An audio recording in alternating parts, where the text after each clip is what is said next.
Hello,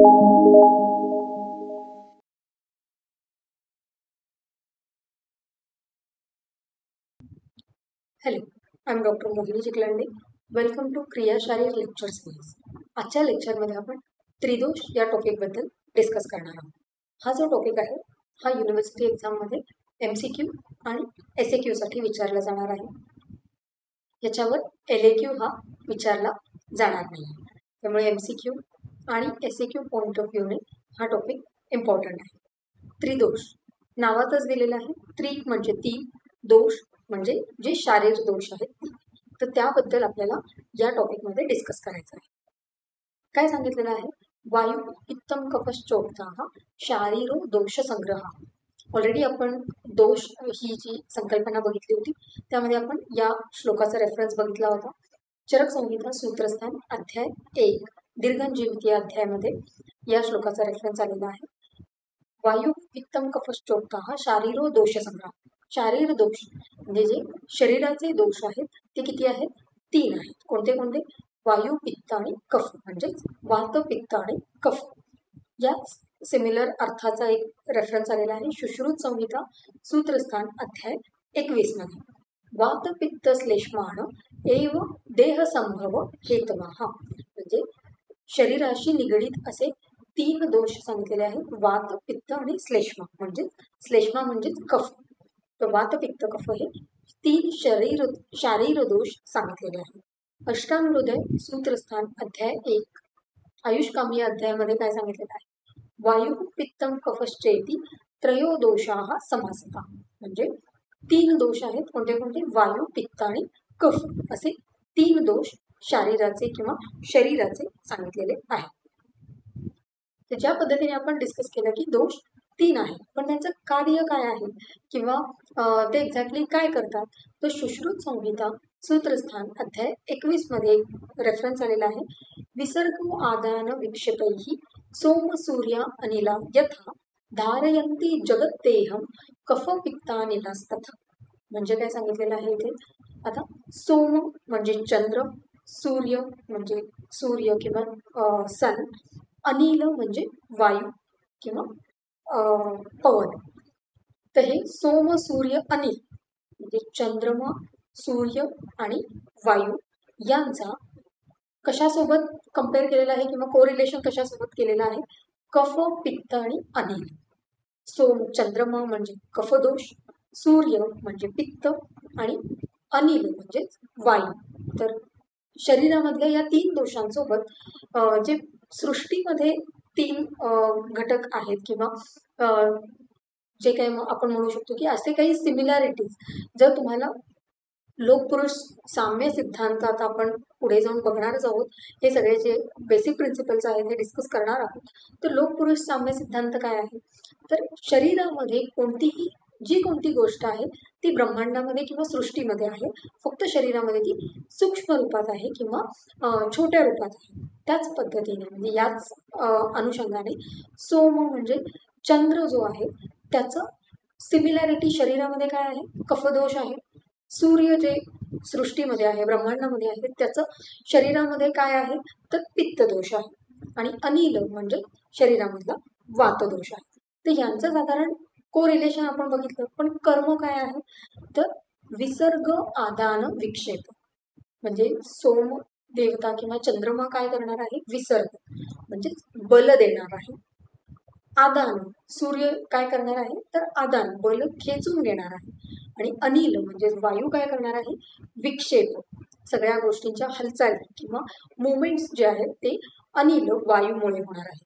तर ज्या पद्धतीने या सृष्टीमध्ये ब्रह्मांडामध्ये हे जग चालवण्यासाठी किंवा हे जगाचं होल्ड करून ठेवण्यासाठी जसे सोम, सूर्य, अनिल आहेत ते त्यांच्या विसर्ग आदान विक्षेप या कार्याने सृष्टी किंवा या ब्रह्मांडाला टिकवून ठेवलेलं आहे, त्याच पद्धतीने शरीरामधल्या कफ, पित्त आणि वायूने देखील विसर्ग आदान विक्षेप या कर्मामुळे शरीराला धारण करून ठेवलेलं आहे, शरीराला टिकवून ठेवलेलं आहे. तर हे सिमिलॅरिटी आपल्याला इथे लक्षात ठेवायची आहे.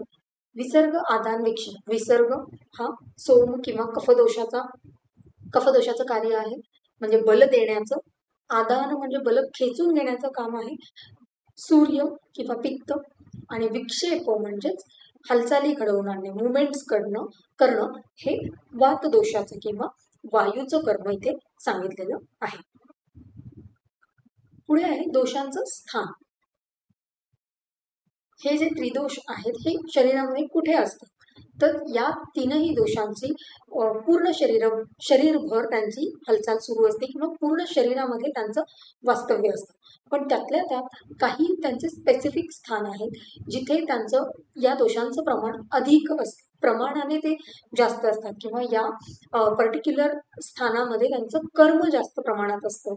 तर असे काही स्थान आहेत स्पेसिफिक, म्हणजे तीनही दोष पूर्ण शरीरामध्ये असणारच आहेत, पण काही असे विशिष्ट त्यांची स्थानं आहेत जिथे या दोषांचं प्रमाण अधिक आहे, त्यांचं कर्म त्या स्थानामध्ये त्या जागी आपल्याला जास्त प्रमाणात बघायला मिळतं. तर असे कोणते स्थान आहे? अष्टांग हृदय सूत्रस्थान अध्याय 1 आयुष्कामी अध्यायामध्ये आलेलं आहे. ते व्यापिनो अपि ऋन्नाभ्यो अधो मध्य ऊर्ध्व संश्रयः. ते म्हणजे कोण? तर तीन त्रिदोष, म्हणजे तीनही जे दोष आहेत वात पित्त कफ, ते म्हणजे त्रिदोष. व्यापिनो अपि म्हणजे ते व्याप्त करून आहे. कुठे?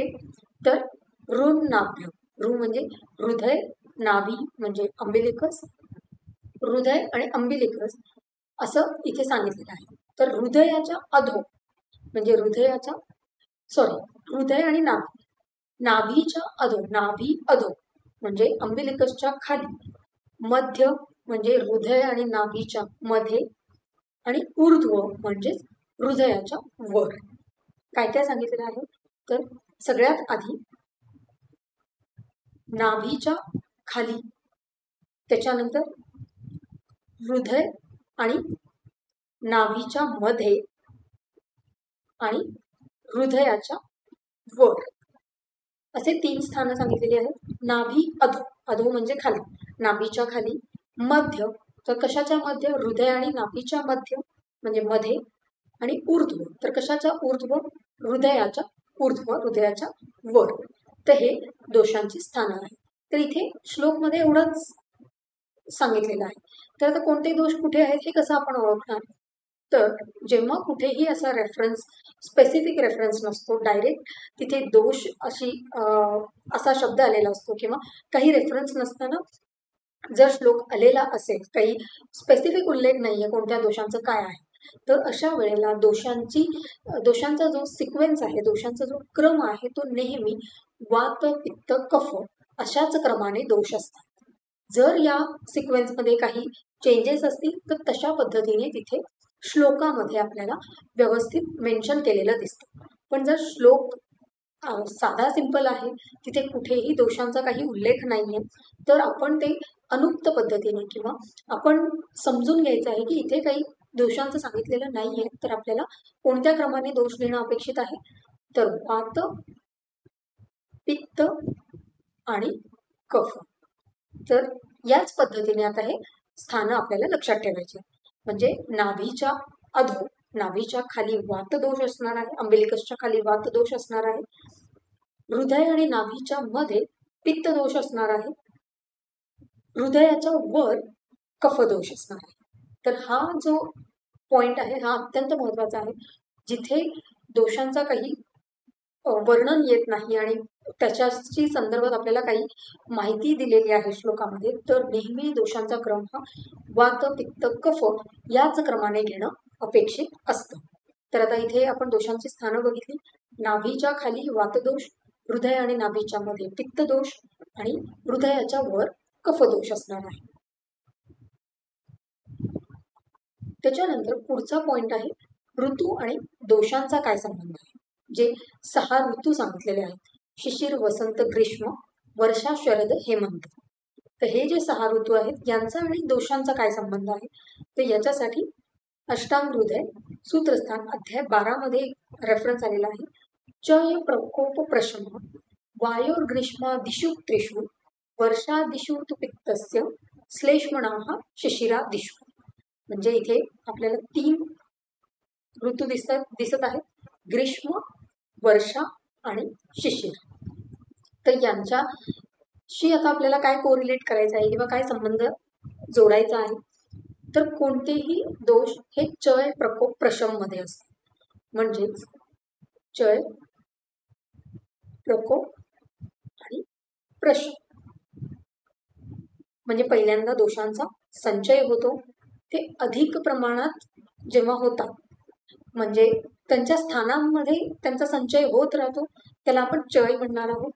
ते स्वस्थान सोडून इतर दोषांच्या स्थानामध्ये जेव्हा पर्टिक्युलर कोणता दोष जातो, जसं नाभीच्या खाली वातदोष सांगितलेला आहे, तर नाभीच्या खाली वातदोष संचित होत राहतो, त्याला आपण चय म्हणणार आहोत. प्रकोप कधी म्हणणार आहोत, तर जेव्हा नाभीच्या खालचा प्रदेश पूर्ण भरून त्याच्यानंतर तो इतर प्रदेशामध्ये म्हणजे नाभीच्या वर देखील जेव्हा वातदोष जायला लागतो, पर्टिक्युलर स्वतःचं स्थान सोडून दुसऱ्या स्थानामध्ये जेव्हा जायला लागतो, तेव्हा आपण त्या दोषाचा प्रकोप झालेला आहे असं म्हणणार आहोत. आणि प्रशम म्हणजेच त्या दोषांची शांती होणे किंवा ते दोष पूर्व स्थितीत येणे किंवा त्यांचं जे नॉर्मल प्रमाण आहे, त्यांचं जे सामान्य प्रमाण आहे त्या प्रमाणात येणं म्हणजेच त्याला आपण प्रशम म्हणणार. म्हणजे पहिल्यांदा दोष चय अवस्थेत असणार आहेत, साधारण नॉर्मल अवस्थेमध्ये, त्याच्यानंतर ते अत्यधिक प्रमाणात वाढले की त्यांचा प्रकोप होणार आहे आणि नंतर परत ते प्रशम अवस्थेत येणार आहे, म्हणजे नॉर्मल त्यांचा जो काही प्रमाण आहे त्या प्रमाणात येणार आहे. तर असे दोषांचे 3 स्टेजेस सांगितले आहेत. तर या पद्धतीने आता वात, पित्त आणि कफ या दोषांचा आणि ऋतूंचा काय संबंध आहे, कोणत्या ऋतूमध्ये वातदोष चय अवस्थेत असणार आहे, कोणत्या ऋतूमध्ये तो प्रकोप अवस्थेला जाणार आहे आणि कोणत्या ऋतूमध्ये तो प्रशम होणार आहे. तर सगळ्यात आधी आपण बघूया वायो ग्रीष्मा दिशुत्रिषु म्हणजे काय सांगितलेलं, वायू म्हणजे वातदोष, ग्रीष्म म्हणजे ग्रीष्म पासून सुरू होणार आहे. वातदोष हा ग्रीष्म मध्ये चय होणार आहे. वर्षा दिशु तु पित्तस्य, वर्षा ऋतू म्हणजे पित्त दोष जो आहे त्याचा चय अवस्था ही वर्षा ऋतूमध्ये असणार आहे. आणि श्लेष्मणा म्हणजे कफ दोषाची चय अवस्था ही शिशिरा दिशु म्हणजे शिशिरामध्ये असणार आहे. तर ज्या पद्धतीने सुरुवातीला आपण सांगितलं की 6 ऋतू असतात, कोणते कोणते, शिशिर, वसंत, ग्रीष्म, वर्षा, शरद आणि हेमंत. तर हे देखील आपल्याला या सिक्वेन्सने लक्षात ठेवायचं. शिशिर, वसंत, ग्रीष्म, वर्षा, शरद, हेमंत हे 6 ऋतू आहेत. तर या श्लोकमध्ये आपल्याला एवढंच सांगितलेलं आहे की प्रत्येक दोष हे चय प्रकोप आणि प्रशम अवस्थेमध्ये असणार आहे. 3 दोष आहेत, वात, पित्त, कफ. वातदोषाचा चय कधी होणार आहे, ग्रीष्म ऋतूमध्ये होणार आहे. पित्त दोषाचा चय हा वर्षा ऋतूमध्ये होणार आहे आणि कफ दोषाचा चय हा शिशिर ऋतूमध्ये होणार आहे.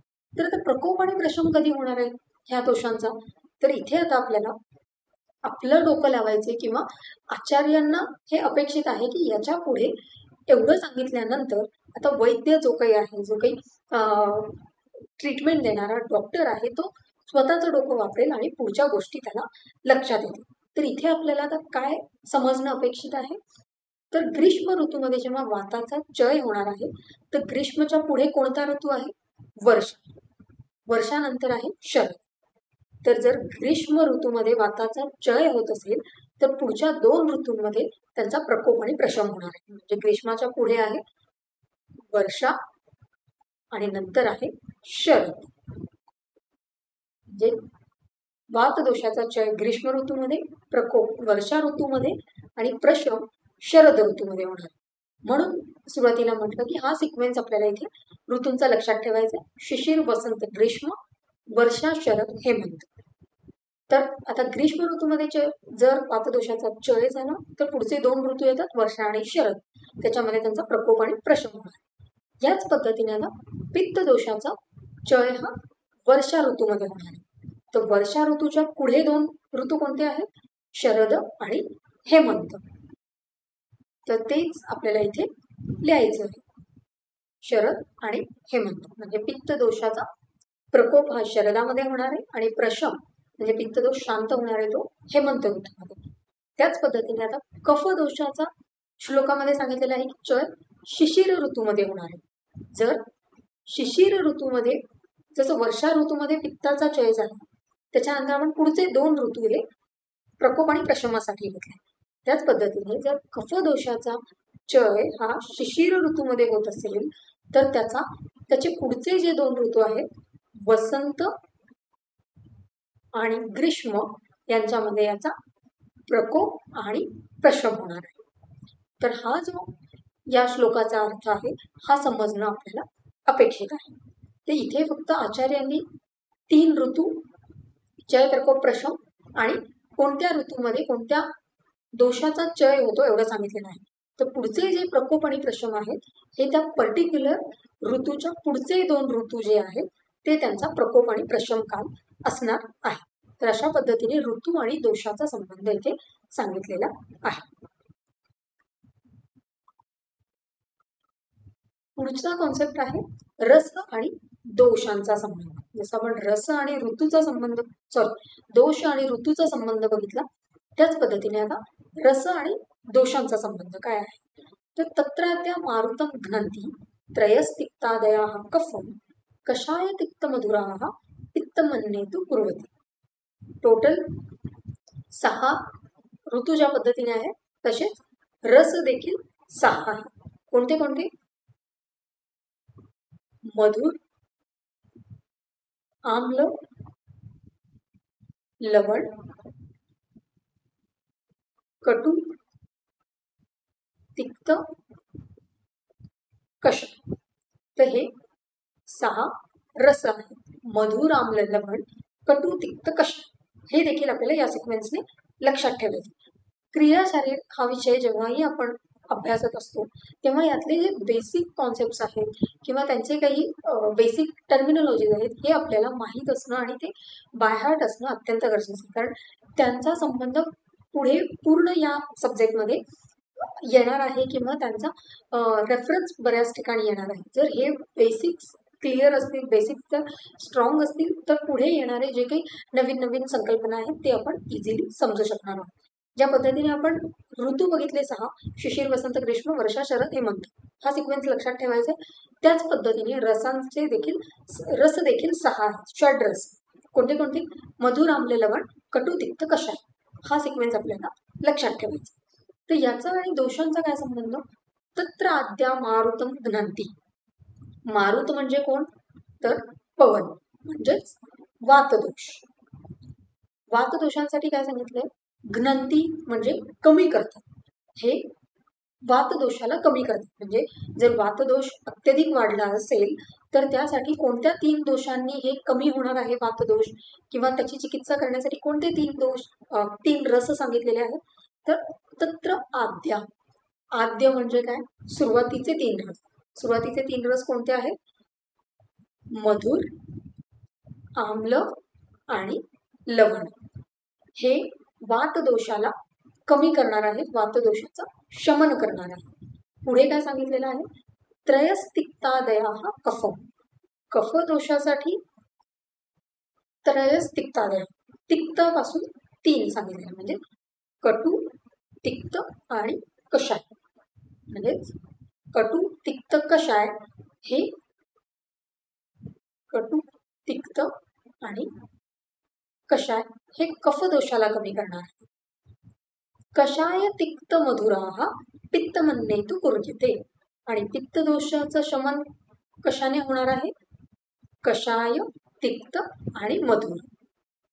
कषाय, तिक्त आणि मधुर या 3 रसांनी कफदोषाचं शमन होणार आहे. म्हणजे जेव्हाही आपल्याला चिकित्सा करायची असणार आहे तेव्हा जर शरीरामध्ये वातदोष अधिक प्रमाणात वाढला असेल तर अशा वेळेला आपल्याला मधुर, आम्ल, लवण रसात्मक द्रव्य जी आहेत त्यांचा आपल्याला चिकित्सेसाठी उपयोग करणं अपेक्षित आहे. जर पित्त दोष वाढला असेल तर तिथे आपल्याला कषाय रसात्मक, तिक्त रसात्मक आणि मधुर रसात्मक औषधं देणं अपेक्षित आहे. तर हे रस आणि दोषांचा संबंध आहे. तर वातदोषासाठी मधुर, आम्ल, लवण रस हे शमन करतात. कफदोषाचं शमन हे कटू, तिक्त, कषाय रसाने होतं. पित्त दोषाचं शमन हे कषाय, तिक्त, मधुर रसाने होतं.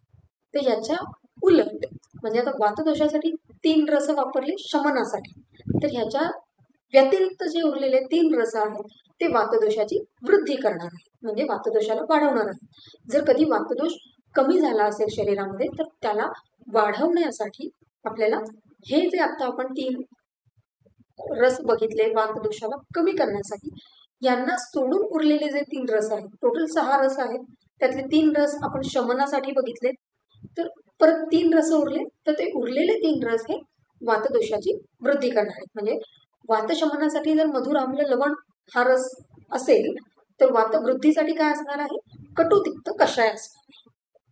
कफ शमनासाठी जर कटुतिक्त कषाय असेल तर कफ वृद्धीसाठी काय असणार आहे, मधुर आम्ल लवण.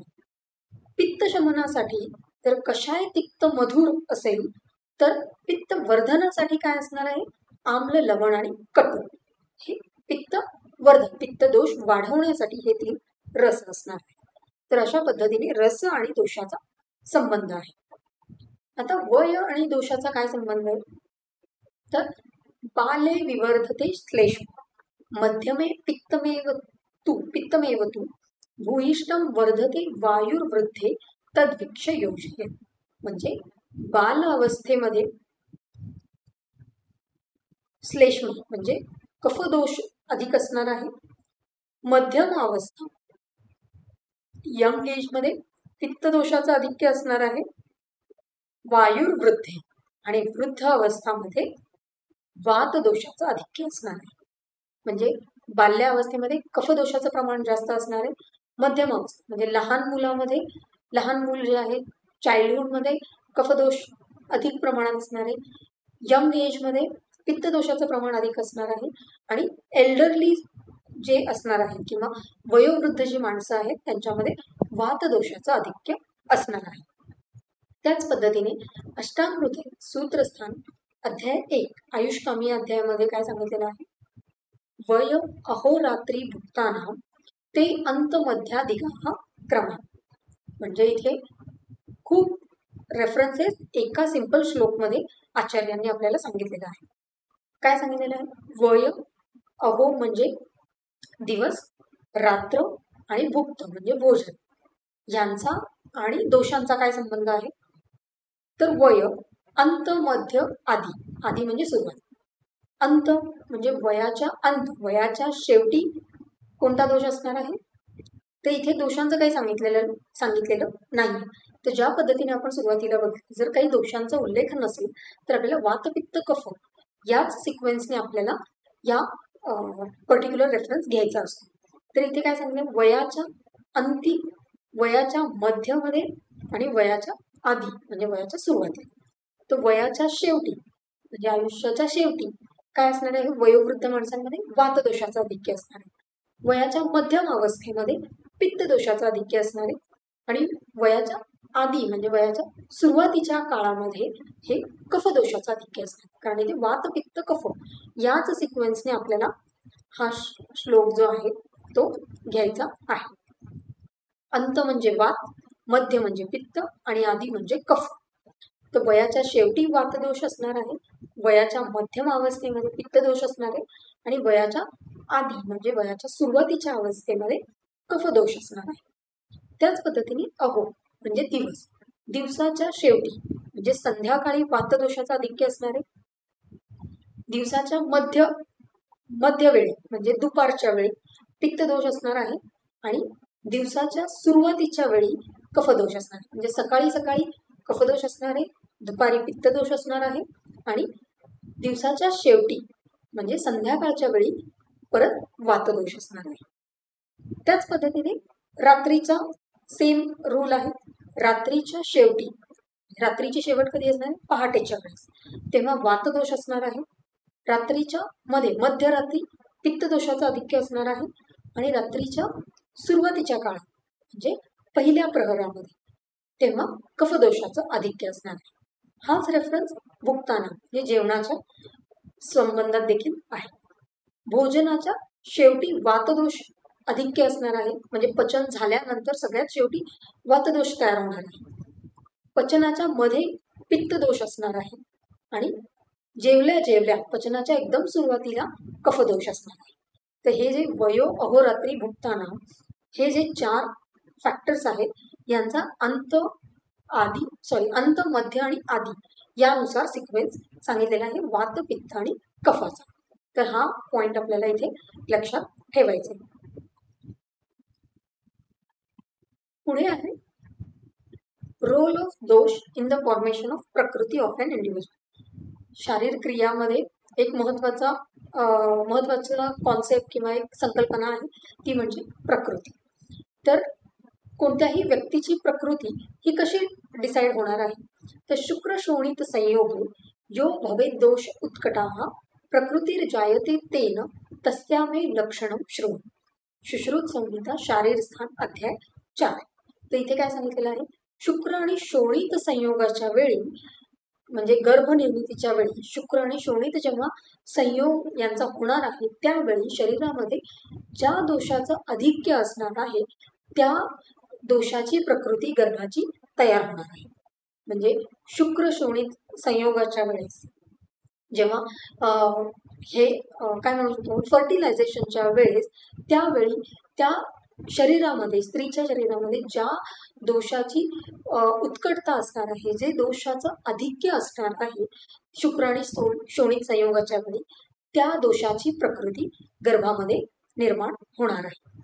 तर हे प्रकृती निर्मितीमध्ये दोषांचा काय रोल आहे, तर इतका इम्पॉर्टन्स आहे की शुक्र शोणित संयोगाच्या वेळी जे दोष उत्कट असतील, जर वातदोष अधिक्य असेल तर वातदोषाची प्रकृती होणार आहे, वात प्रकृतीचा गर्भ तयार होणार आहे. जर पित्त दोषाचा अधिक्य असेल तर पित्त प्रकृती गर्भाची असणार आहे. जर कफदोष अधिक्य असेल तर कफ प्रकृतीचा गर्भ तयार होणार आहे. जर 2 दोष असतील, प्रकृती हा टॉपिक आपण जेव्हा बघणार आहोत तेव्हा आपण याविषयी डिटेल डिस्कशन तर करणारच आहोत, पण इथे आपल्याला एवढं लक्षात ठेवायचं की शुक्र शोणित संयोगाच्या वेळी शरीरामध्ये ज्या दोषाची उत्कट अवस्था असणार आहे, जे दोष अधिक प्रमाणात असणार आहे त्या दोषाची प्रकृती गर्भाची तयार होणार आहे. प्रकृती आरंभकत्वम सती दुष्टी कर्तृत्वम दोषत्वम. माधव निदान मधून मधुकोश टीका जी आहे माधव निदानावर लिहिलेली त्याच्यामध्ये सांगितलेलं आहे की प्रकृती आरंभकत्व दोष जे आहेत हे प्रकृती निर्मितीसाठीचे महत्वाचे फॅक्टर्स आहेत असं इथे सांगितलेलं आहे. पुढे रोल ऑफ दोष इन मेंटेनिंग ऑफ हेल्थ. म्हणजे स्वास्थ्य निर्माण करण्यासाठी हेल्दी कोणाला म्हणायचंय किंवा त्याच्या हेल्थमध्ये किंवा निरोगी राहण्यामध्ये दोषांचा काय रोल आहे, तर सुश्रुत संहिता सूत्रस्थान अध्याय 15. समदोषाः समाग्निश्च समधातुमलक्रियाः प्रसन्न आत्मा इंद्रिय मनाः स्वस्थ इति अभिधीयते. स्वस्थ इति अभिधीयते. स्वस्थ इति अभिधीयते. इति म्हणजे याला, अभिधीयते म्हणावं, स्वस्थ त्याला म्हणावं. कुणाला? समदोषाः ज्याच्या शरीरामध्ये दोष समान अवस्थामध्ये आहेत, समाग्निश अग्नी साम्य अवस्थेमध्ये आहे, धातू आणि मल हे समान अवस्थेमध्ये आहेत आणि आत्मा इंद्रिय आणि मन हे तीनही प्रसन्न आहेत, संतुष्ट आहेत, अशी जेव्हा शरीरामध्ये स्थिती निर्माण होणार आहे तेव्हा त्या व्यक्तीला आपल्याला स्वस्थ अवस्था त्या व्यक्तीची आहे असं म्हणायचं आहे. तर इथे देखील सांगितलेलं आहे की समदोषाः दोषांची अवस्था समान असली पाहिजे. तीनही जे दोष आहेत, त्रिदोष जे आहेत, वात पित्त कफ यांची अवस्था ही समान असली पाहिजे, यांचं प्रमाण हे समान असलं पाहिजे. कोणताही दोष अधिक आहे किंवा कोणता दोष कमी आहे अशी अवस्था जर असेल तर त्या व्यक्तीला आपण स्वस्थ म्हणू शकत नाही. त्यामुळे स्वस्थ ही जी व्याख्या आहे स्वास्थ्याची तर त्याच्यामध्ये पहिलाच शब्द दिलेला आहे समदोषाः. दोषांची साम्य अवस्था किंवा समान प्रमाणात हे दोष असायला हवे. पुढे प्राकृत आणि वैकृत दोष. दोषांच्या 2 प्रकार सांगितलेले आहेत, प्राकृत आणि वैकृत दोष. तथाच केचित आहुः द्विधा वातादयः प्राकृता वैकृताश्च. म्हणजे वातादी दोषांचे 2 प्रकार सांगितलेले आहेत, प्राकृत दोष आणि वैकृत दोष. तत्र प्रकृताः सप्तविधायाः प्रकृतेः हेतुभूताः शरीर एकजन्मानः. म्हणजे काय सांगितलेलं आहे, प्राकृत दोष कोण आहेत, जे जन्मापासून बाय बर्थ किंवा जन्मापासून जे सोबत आहेत, शरीरामध्ये आहेत, त्यांना प्राकृत दोष म्हटलं जातं.